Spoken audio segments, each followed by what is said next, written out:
Nuevamente, buenos días a todos. Vamos a estar leyendo en el libro de Hebreos, capítulo 12, versos 2 al 9. Voy a leer para usted. Usted debe tener ahí la versión Reina Valera del 60. Casi la mayoría tiene eso en las Biblias, pero se las voy a leer en la versión Dios habla hoy. Y dice la palabra del Señor: fijemos la mirada en Jesús, el iniciador y perfeccionador de nuestra fe, quien por el gozo que le esperaba soportó la cruz, menospreciando la vergüenza que ella significaba, y ahora está sentado a la derecha del trono de Dios. Así pues, consideren aquel que perseveró frente a tanta oposición por parte de los pecadores, para que no se cansen ni pierdan el ánimo. En la lucha que ustedes libran contra el pecado, todavía no han tenido que resistir hasta derramar su sangre, y ya han olvidado por completo las palabras de aliento que como a hijos se les dirigen.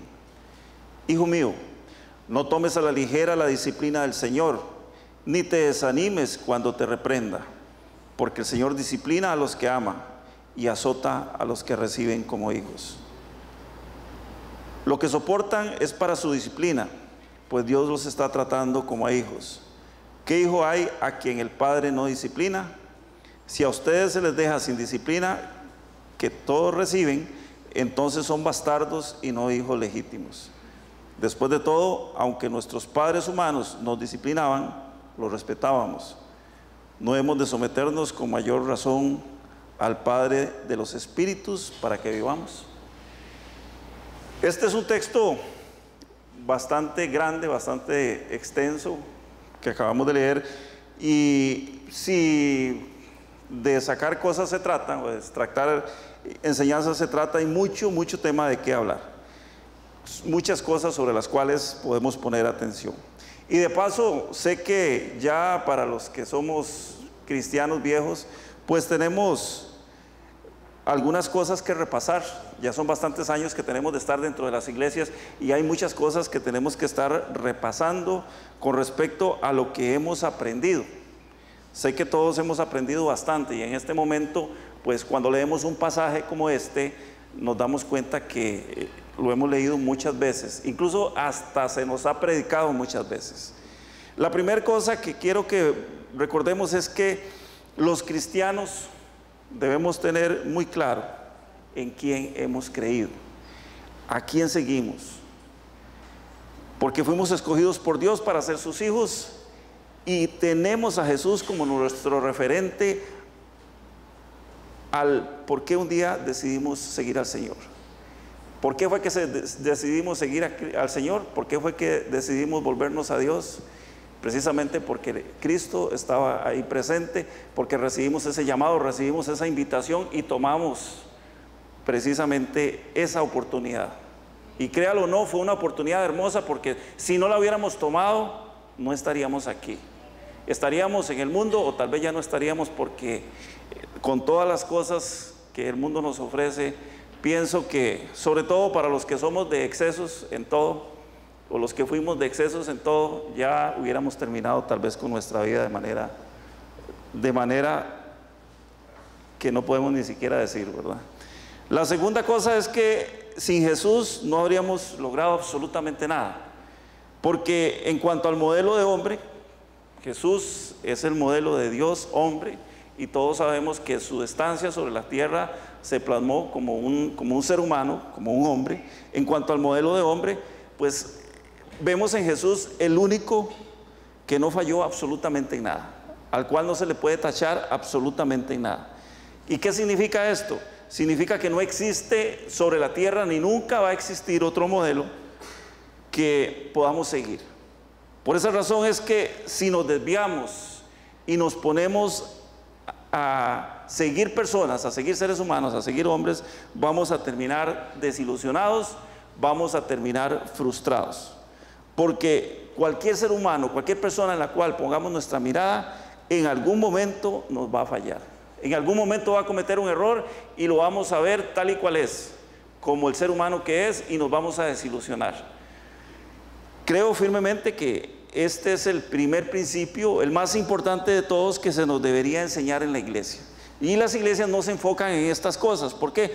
Porque la mayoría de las iglesias se enfocan en la figura del pastor, o el pastor trata de presentarse ante la gente como el líder espiritual, como el perfecto, como el que no tiene error, como el que no se equivoca. Y conforme va pasando el tiempo, la congregación lo va conociendo, los hermanos lo van conociendo, y de pronto viene en un momento determinado la debacle porque se les cayó el líder. ¿Qué pasó con esto? Simple y sencillamente la iglesia tenía los ojos puestos en el hombre, no en Jesús. Y esa es una de las razones por las cuales las iglesias creo que deberían de enseñar como el primer paso a la gente que llega por primera vez, recordarles que ustedes están frente a un hombre que es el que los dirige a veces, les predica a veces. No es el modelo perfecto a seguir, porque el modelo perfecto a seguir es Cristo.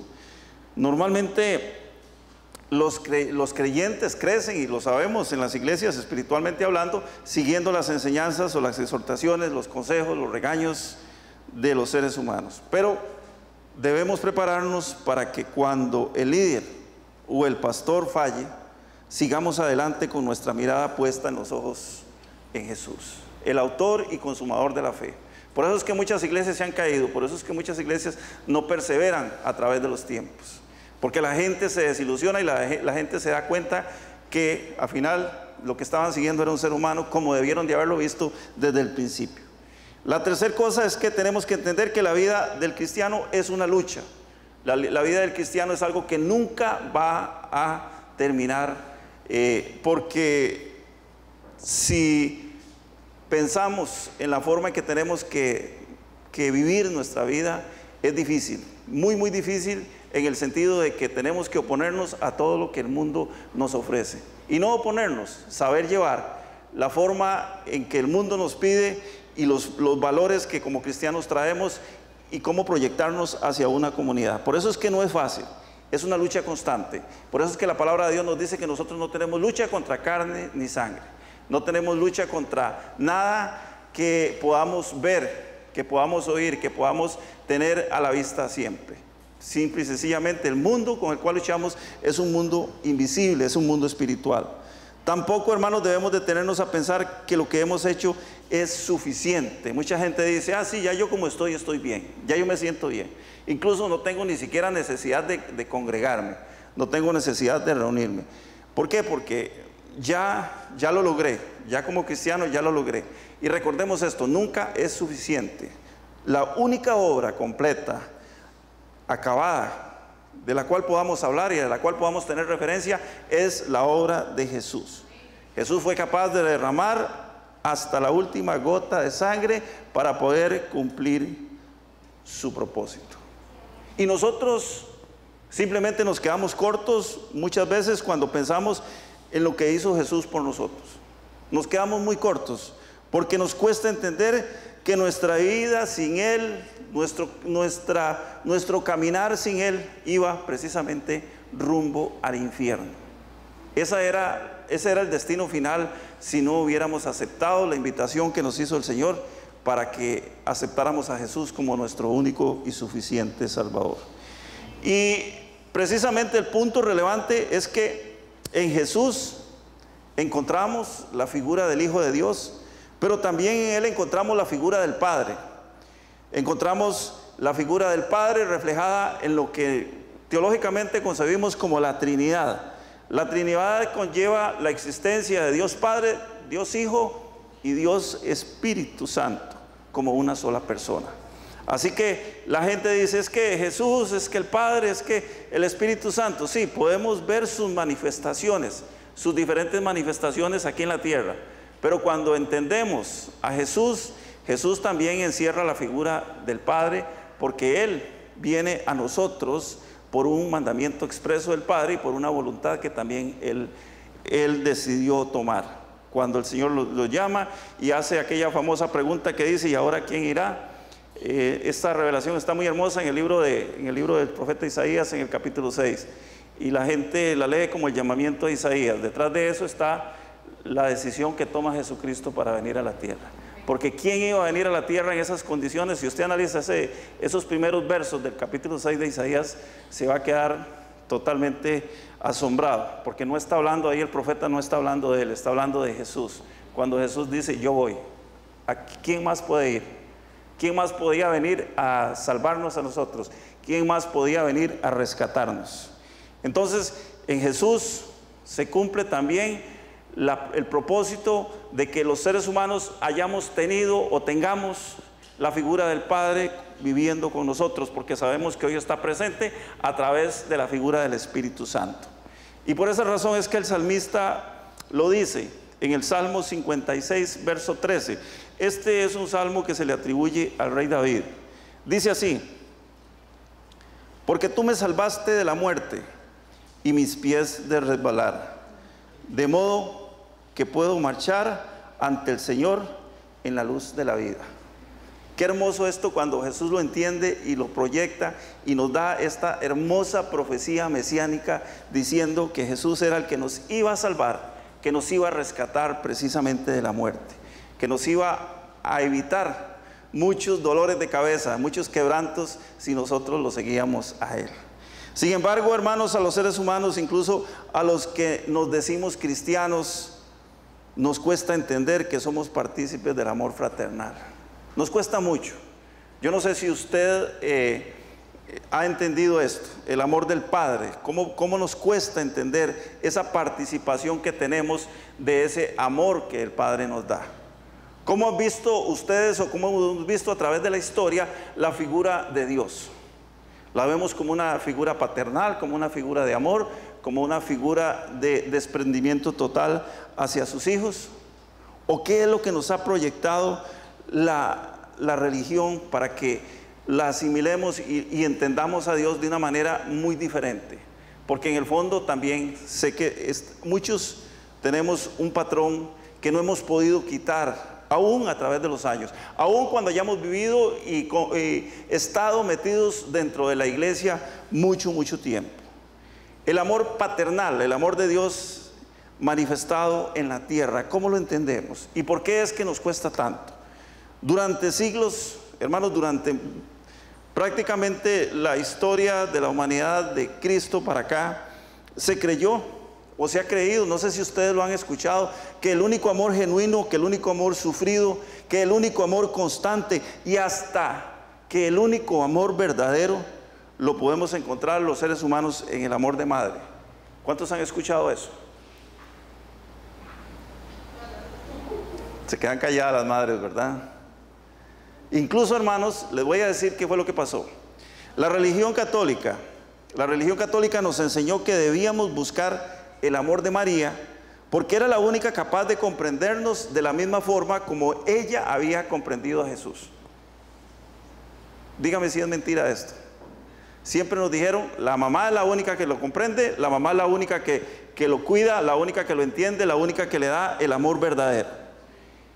Y entonces esta figura, por una razón religiosa, por una razón que nos enseñó la religión, la creímos y lo trajimos durante muchos años como un patrón aprendido.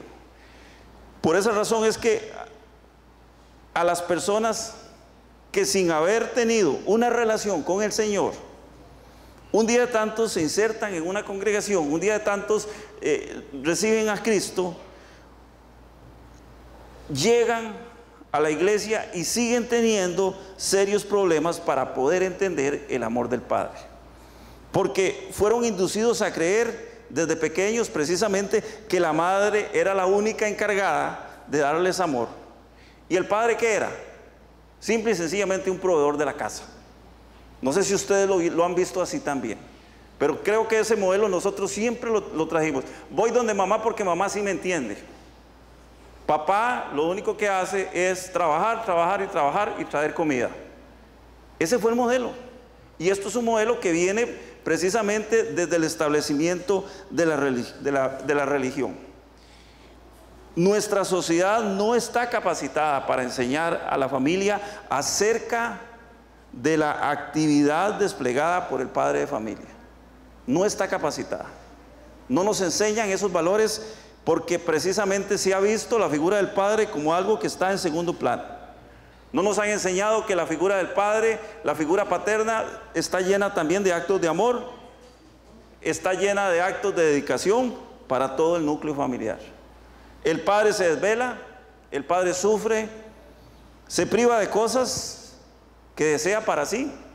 ¿Cuántas veces, cuántas cosas los padres a veces nos privamos de tener precisamente para darle lo mejor a los hijos? Incluso hay casos que se privan de consumir alimentos cuando la situación está difícil para que sus hijos tengan comida en su casa, con tal de que las necesidades de sus hijos, incluso las necesidades de su esposa, existan. Se da una ruptura entre las relaciones o una fisura en las relaciones generalmente porque la mayoría de las veces la figura del padre es una figura incomprendida, a lo sumo, desde la antigüedad incluso hasta nuestros días. Hablar, hermanos, acerca de estos temas en sociedad muchas veces resulta chocante, porque la gente va a decir, ay, mire, ese pastor que está hablando acerca del papá, ese pastor es un machista. Esto se ha convertido durante mucho tiempo en un tema tabú. La gente no lo habla, la gente no lo dice. Incluso dentro de esos conceptos recibimos en nuestro cerebro, en nuestra mente, la orden de que los papás, los padres, no podemos dar muestras de debilidad, no podemos llorar, o no podemos dar muestras de ternura hacia nuestros hijos, no los podemos abrazar, no los podemos besar. Durante mucho tiempo se dijo eso. Yo sé que ya hoy ese patrón se ha quebrado un poco, pero era muy difícil. Por ejemplo, yo les digo a ustedes que yo a mi papá le di un beso cuando tenía como 90 años él, y yo estaba ya también jovencito, así como estoy ahora, pero pasaron muchos años para poder hacer eso. ¿Por qué? Porque yo no entendía, yo no podía hacer eso. Yo creía que eso era imposible, porque en la figura de él yo no me imaginaba a mi papá abrazándome y dándome un beso. Jamás, como lo hacemos nosotros ahora con nuestros hijos. No se le reconoce entonces al padre ese rol como el despliegue que da de esos actos de amor, de ese desprendimiento que está sujeto a ninguna condición. No hay ninguna condición. Cuando el padre se entrega por entero a su familia, trabaja, lucha, lo está haciendo sin ninguna condición. Nunca esperamos nada a cambio, absolutamente nada a cambio. Uno como padre no espera absolutamente nada de sus hijos, más que ellos se encaminen en la vida y puedan, en el caso nuestro como padres cristianos, que ellos puedan seguir al Señor, que ellos puedan recibir a Cristo y tener una relación personal con Cristo. La gran lucha que tenemos los padres cristianos es que nuestros hijos desarrollen una relación personal con el Señor, porque la mayoría de la gente que está metida en las iglesias crece creyendo que el cristianismo se hereda. Yo soy cristiano porque crecí en la iglesia. No, creció en cuerpo, creció en estatura, creció para los lados y para arriba, pero no ha crecido en el Señor hasta el momento en que su corazón se entregue a Cristo, hasta el momento en que reciba a Cristo como su Señor y suficiente Salvador, y hasta el momento en que nazca de nuevo. Nunca va a darse el cristianismo o la relación de Dios hacia nosotros si no aceptamos a Cristo y lo recibimos en nuestro corazón. Hablar entonces, como les decía, de estos temas en sociedad todavía en estos días resulta un tema tabú porque la gente no lo entiende. La gente sigue pensando precisamente en que el valor del amor, el valor de la amistad, el valor de la cercanía, de la camaradería que pueden tener los hijos es únicamente la relación de madre a hijos, no de padre a hijos.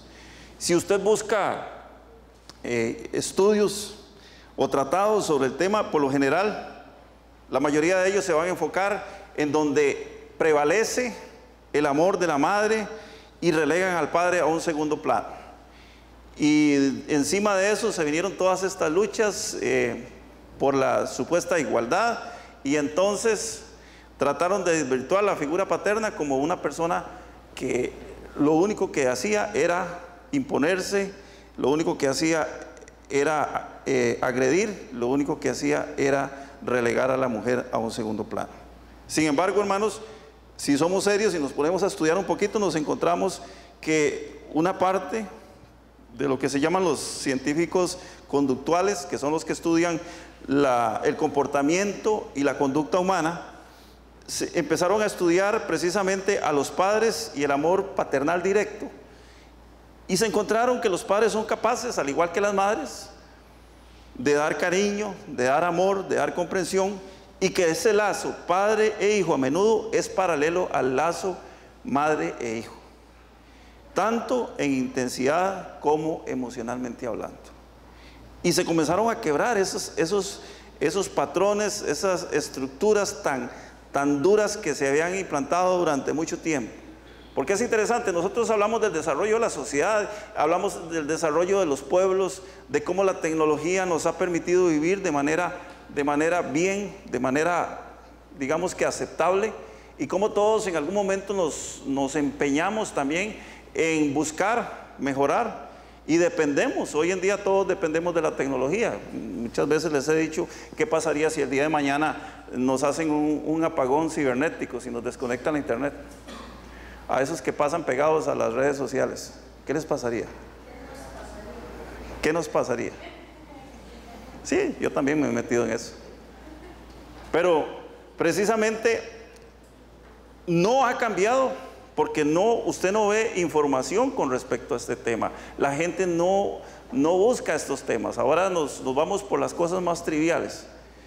Nos dimos cuenta hace algunos años que la familia se nos quebró, se nos rompió, porque las familias están totalmente, el esquema de la familia y el verdadero propósito que Dios tenía a la hora de formar una familia se rompió, se quebró, porque precisamente nunca hicieron ese enfoque desde el punto de vista de cómo el amor del Padre era absolutamente necesario y era una realidad en la vida de los seres humanos, y con más razón en la vida de los creyentes.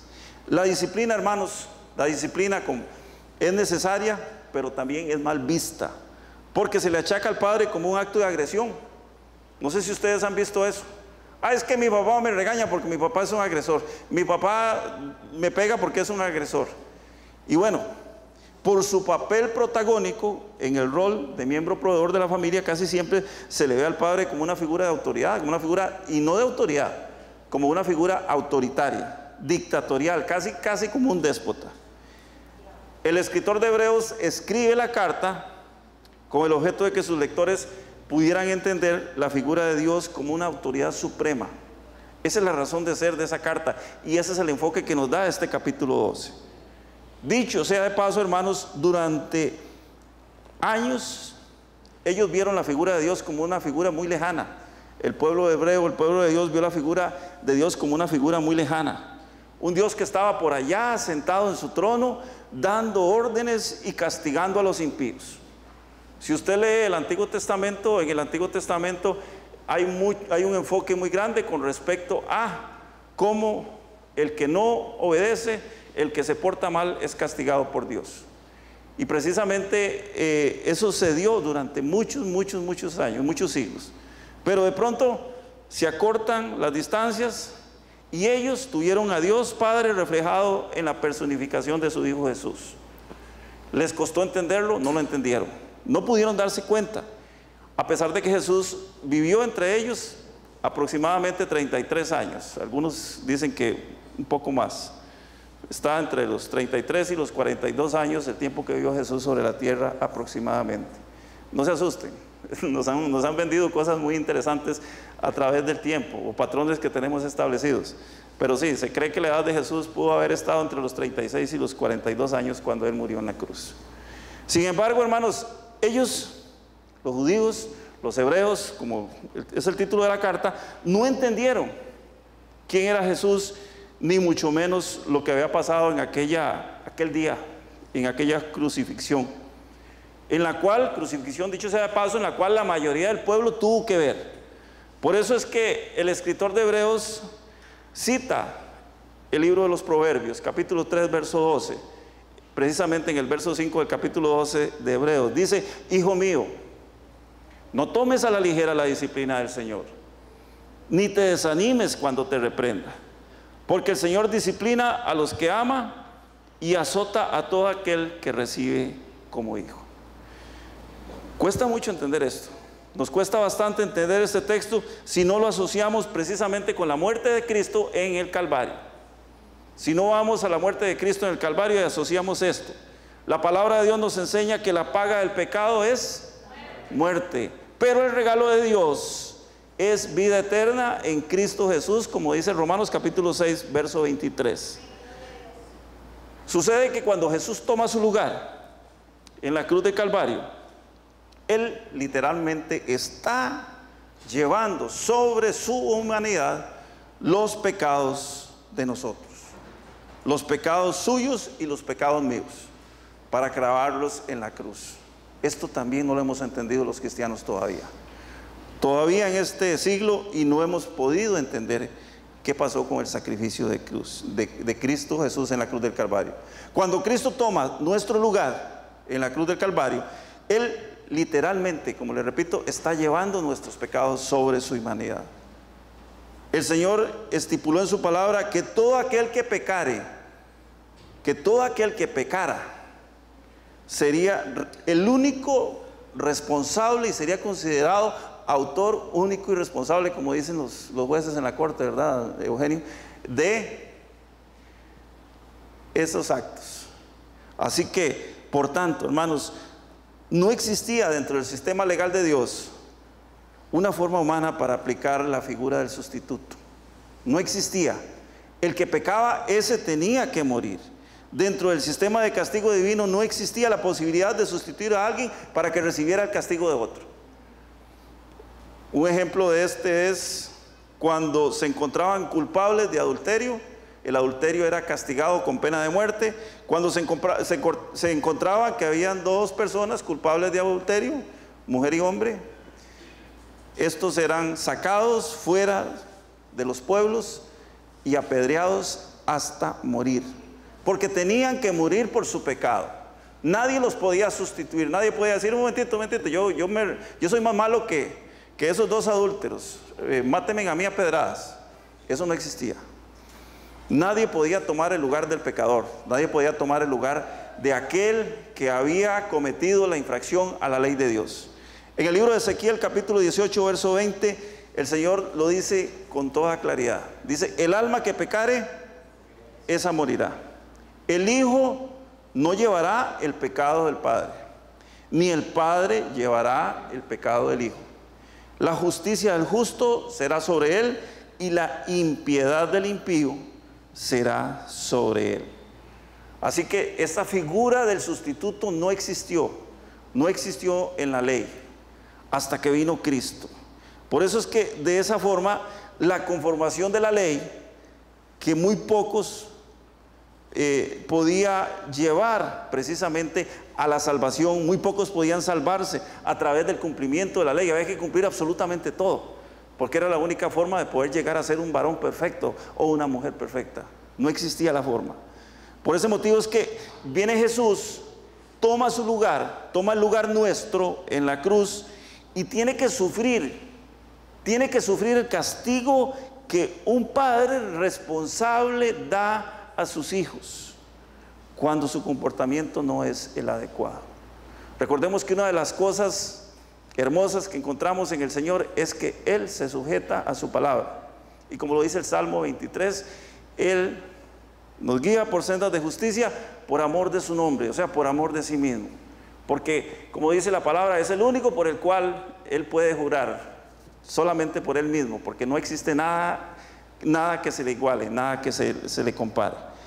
La disciplina y el azote del Padre fue descargado de una manera brutal en la humanidad de Cristo Jesús cuando fue sometido después de haber sido encontrado culpable. Todavía muchos se preguntan de qué fue encontrado culpable, porque a él el único delito que le aplicaron fue el delito de blasfemia, y buscaron testigos falsos para tratar de demostrar, o demostraron supuestamente que él lo habían encontrado culpable de blasfemia, y por eso es que lo someten a ese juicio tan cruel, tan degradante. Por eso es que fue azotado y condenado hasta la muerte, para que a través, precisamente, y esto es lo que todavía no entendemos, para que a través de esa disciplina descargada sobre la humanidad de Él, sobre la humanidad de Jesús, nosotros un día simplemente, qué fácil, levantamos nuestras manos y le dijimos: Señor Jesús, yo te acepto como mi Señor. Yo te acepto como mi Salvador. Perdona mis pecados. Y a usted y a mí eso no nos costó absolutamente nada, porque Él había pagado todo en esa cruz. Él había derramado hasta la última gota de sangre. Estoy totalmente seguro, hermanos, que para los seres humanos esto es difícil de entender. Sobre todo porque en el mundo físico asociamos el castigo y la disciplina con agresión. No piensen que el día de hoy he venido a hacer apologética de la agresión o de los castigos, cuando en realidad yo lo que quiero es mostrarles que por lo general hemos malinterpretado la figura de autoridad paterna durante toda nuestra vida. Hemos malinterpretado la figura de autoridad paterna, siendo en realidad la figura del padre como algo muy complicado de ejercer dentro de esta sociedad que cada día está más patas arriba, que cada día está más vuelta al revés. Cuesta mucho entender la figura de autoridad del padre.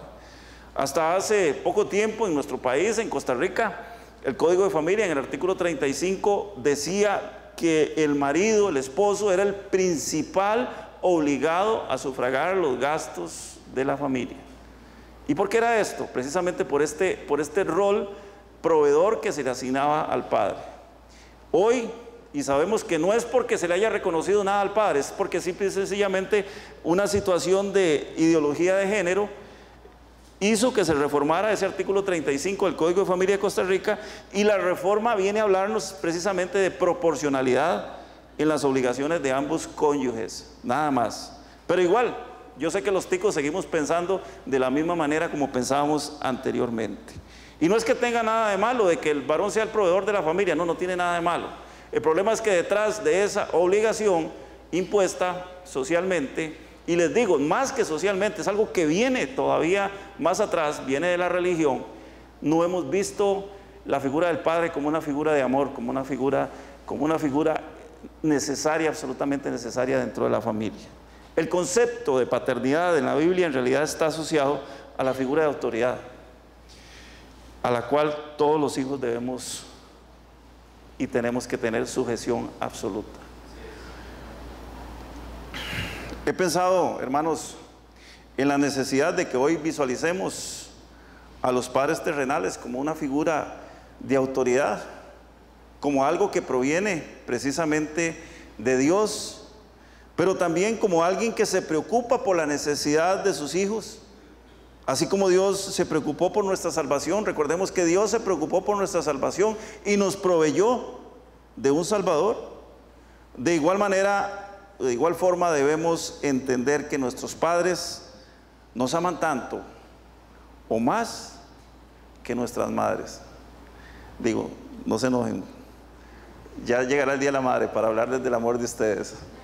Así que en realidad no hemos entendido, no hemos dimensionado, no hemos atesorado realmente lo que es el amor del Padre. Bueno, los que tienen todavía a su Padre vivo, ahora que estaban orando por nosotros, Roy se me acercó y me dijo, yo soy el único que tengo a mi papá aquí.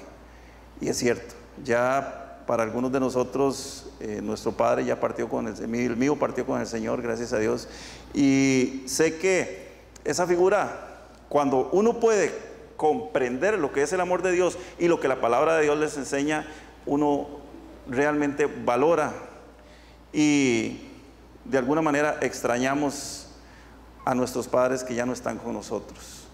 Pero bueno, hay algo importante que debemos hacer en la sociedad, y es que tenemos que cambiar esa forma de pensar, y tenemos que reconocer que hemos estado equivocados durante mucho tiempo con respecto a lo que es el Padre y cómo Dios nos enseña que es el Padre en nosotros, y que veamos también a Jesús como la figura paterna que muchas veces no hemos querido ver. Así que Dios nos proveyó de un Salvador y debemos entender que ese Salvador fue Jesús, que nuestros padres nos aman tanto o más como nos aman nuestras madres, y debemos darle a nuestros padres el lugar que se merecen. Y para finalizar, para todos los padres, feliz Día del Padre, y que la bendición de Dios Padre, de Dios Hijo y de Dios Espíritu Santo esté sobre la iglesia de Cristo hoy y siempre. Y recuerde esto, iglesia, Cristo viene pronto. Que el Señor les bendiga.